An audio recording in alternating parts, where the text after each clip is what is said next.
best dual task is the one that's right for this person.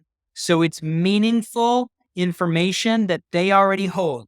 Because if you give me novel information and you tell me, for example, what are the 5 chapters, give me 5 books that Ernest Hemingway wrote. I could probably only name 2. So a lot of it's going to be novel for me. And the more novel it is, the more frustrating I get. If you ask me to subtract by 17s from 228, I've got no problem with that. It needs to be something that's relevant for the person. That's why you say to them, hey, what's something you would talk with your best friend about, etc. So we start with that. And then here's the big thing, Aaron. You want to think about not making it super complicated, but there's 4 different subtypes of dual tasks. This just opens up the possibilities, okay? One subtype is something to think about, cognitive. I give you something to think about, you hold on to it, you give it back to me, all right?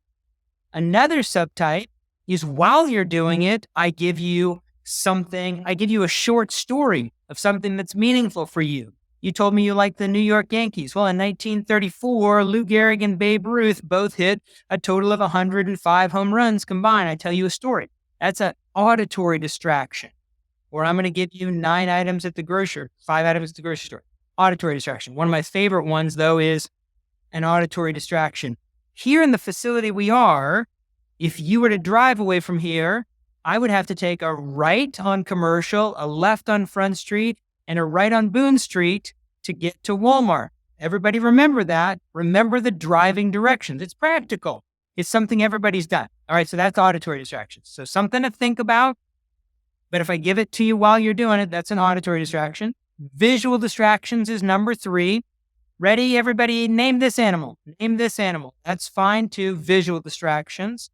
Name a color that the person 3 rows in front of you is wearing.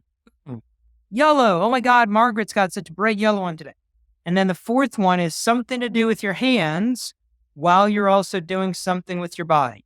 And this is extremely common. This is, my cell phone. It's cleaning my glasses. It's pulling a Kleenex out of my pocket. It's pulling a specific credit card out of my wallet. Something that's manual. So it's cognitive, it's auditory, it's visual, or it's manual. If you just hold it right there, that gives people a better opportunity to think outside the box. How can I create tasks that are relevant? And I can give your listeners, anybody that wants to email me and wants more information, please bring it. I can give you a full 16 box of 4x4s that says, okay, these are great practical dual task examples. And I could just go on and on with those. And it's just easy tools that you can use in your own program.